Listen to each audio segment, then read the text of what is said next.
Halo, semangat pagi. Apa kabar Bapak Ibu dan rekan-rekan yang terkasih dalam Kristus?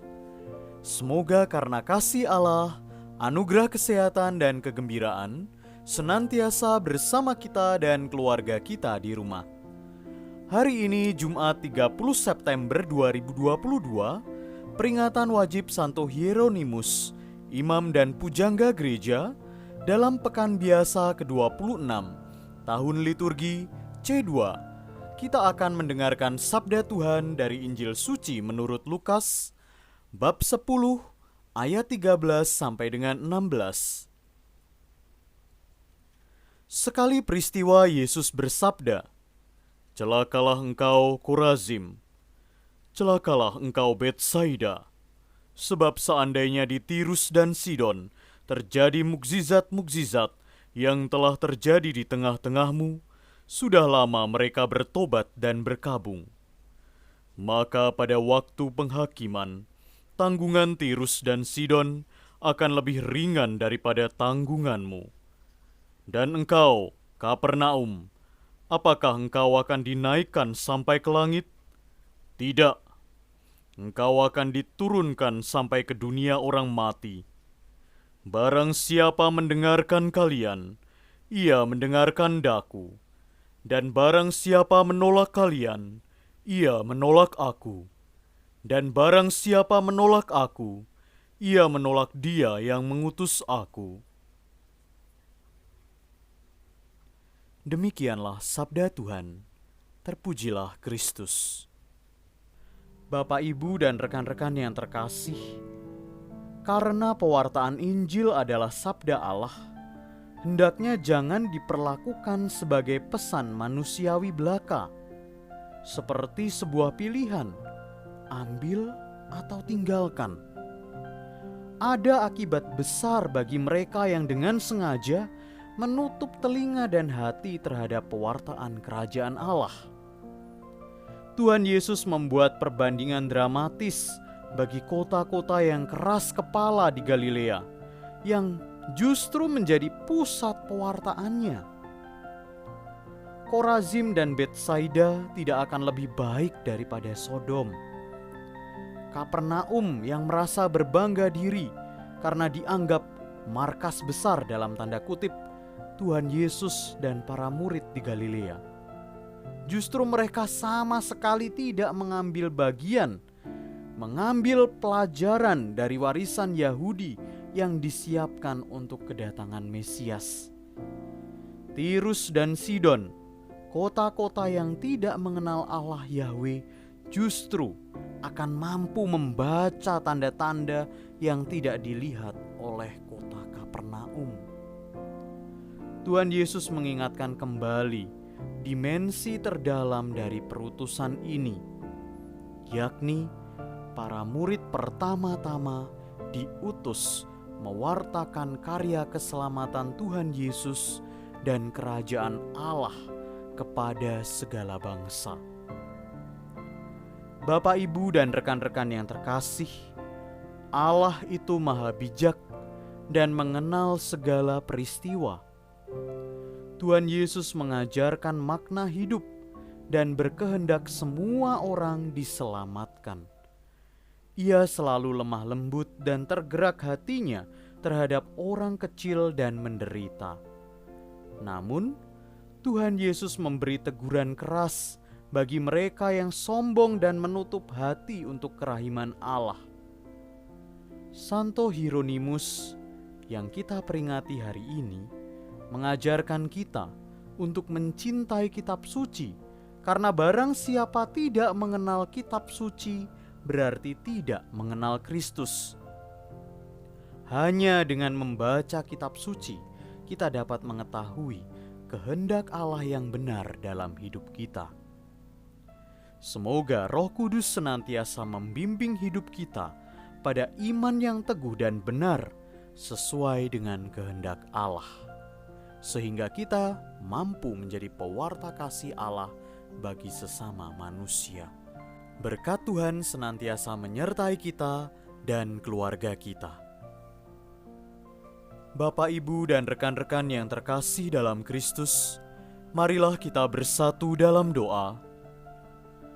Allah Bapa, pelindung dan kekuatan kami, hari ini kami bersyukur atas anugerah kehidupan yang boleh kami terima dari-Mu.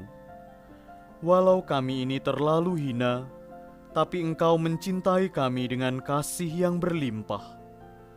Kami mohon rahmat yang kami butuhkan dalam melaksanakan aktivitas kami. Demi Kristus, Tuhan dan pengantara kami, kini dan selamanya. Amin. Bapak, Ibu, dan rekan-rekan yang terkasih dalam Kristus, marilah kita mengenal lebih dekat Santo Hieronymus, imam dan pujangga gereja yang hari ini kita peringati.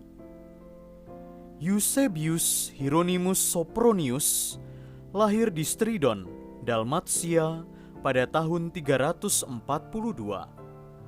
Ayahnya, Eusebius, adalah seorang beriman Kristen yang saleh dan dikenal luas sebagai tuan tanah yang kaya raya.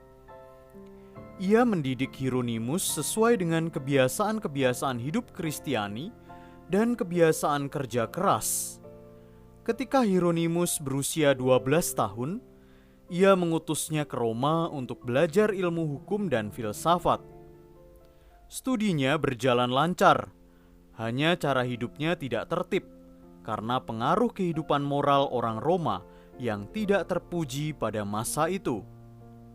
Untunglah, ia lekas sadar dan bertobat dari cara hidupnya yang tidak tertib itu. Pada saat itulah ia meminta dipermandikan oleh Paus Liberius. Rahmat permandian yang diterimanya terus dia hayati dengan banyak berdoa dan berziarah ke makam para martir dan para rasul bersama kawan-kawannya. Kehidupan rohaninya terus meningkat, demikian pula cintanya kepada Tuhan dan sesama.